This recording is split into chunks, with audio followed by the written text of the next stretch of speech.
तेजस्वी यादव भाषण में कह रहे हैं कि जीडीपी में तो देश में सबसे आगे जो 2-3 राज्य हैं उसमें बिहार की गणना है। अब ये दिखाता है कि जब आप स्कूल में विद्यालय पढ़ने नहीं जाएंगे तो आपको यही समझ में आएगी बात।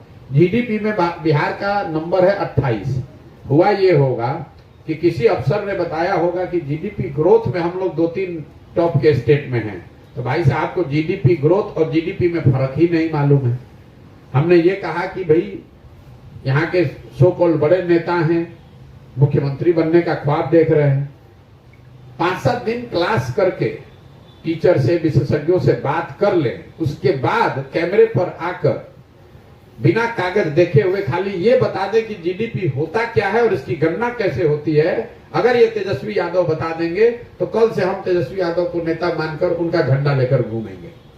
10 दिन का अवसर दे रहे हैं, जिसको भी आप बुलाकर पढ़ना है पढ़ लीजिए, समझ लीजिए कि जीडीपी क्या होता है, इसकी गणना कैसे होती है और बिहार में जीडीपी की स्थिति क्या है। ये चीज अगर कैमरे पर महानुभाव बता दें तो हम उनका झंडा कल से लेने को तैयार है।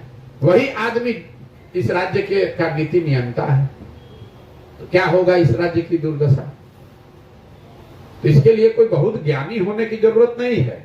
जब आप और हम ऐसे लोगों को अपना नेतृत्व देंगे जिसको ये पता ही नहीं है कि जीडीपी होता क्या है।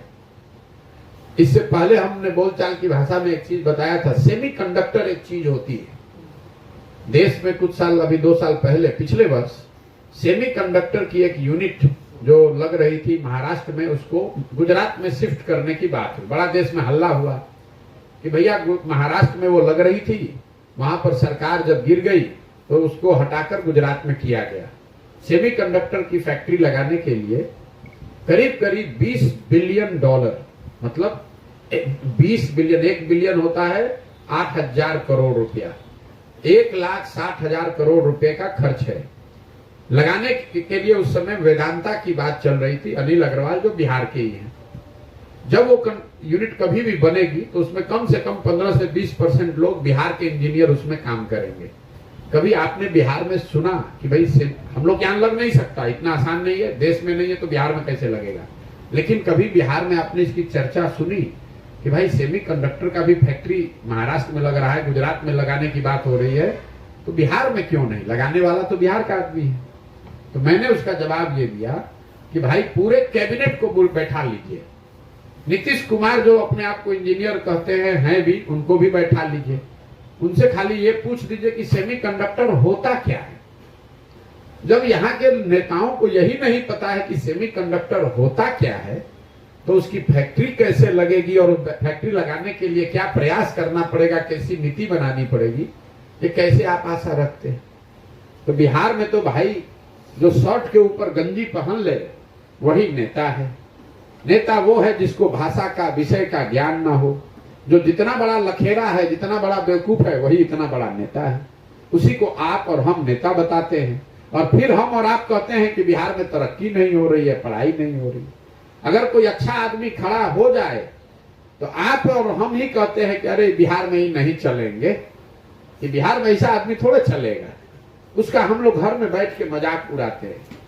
आप उसका मजाक उड़ा रहे हैं, आप अपनी किस्मत पर हंस रहे हैं, अपनी किस्मत का मजाक उड़ा रहे हैं। वो अच्छा आदमी, जब एक अच्छा आदमी हारता है तो 100 अच्छे लोगों की हिम्मत टूटती है, वो राजनीति में नहीं आता है। और यही दुर्दशा है कि इस कुचक्र में बिहार पड़ा हुआ है। चोरी कहां नहीं है? किस राज्य में नेता झूठ नहीं बोल रहा है? किस राज्य में नेता चोरी नहीं कर रहा है?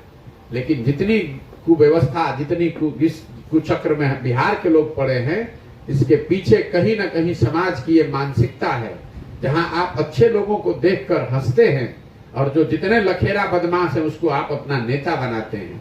तो भैया बबूल बोइएगा तो आम खाने को तो मिलेगा नहीं। यही बिहार की नियति है। जब तक समाज नहीं सुधरेगा, आप और हम इस बात का संज्ञान नहीं लेंगे, तब तक बिहार को कोई नहीं सुधार सकता है। और इसी दशा में हम लोग जी रहे हैं, हम लोग के बच्चों को भी ऐसे ही जीना पड़ेगा। बहुत बहुत धन्यवाद।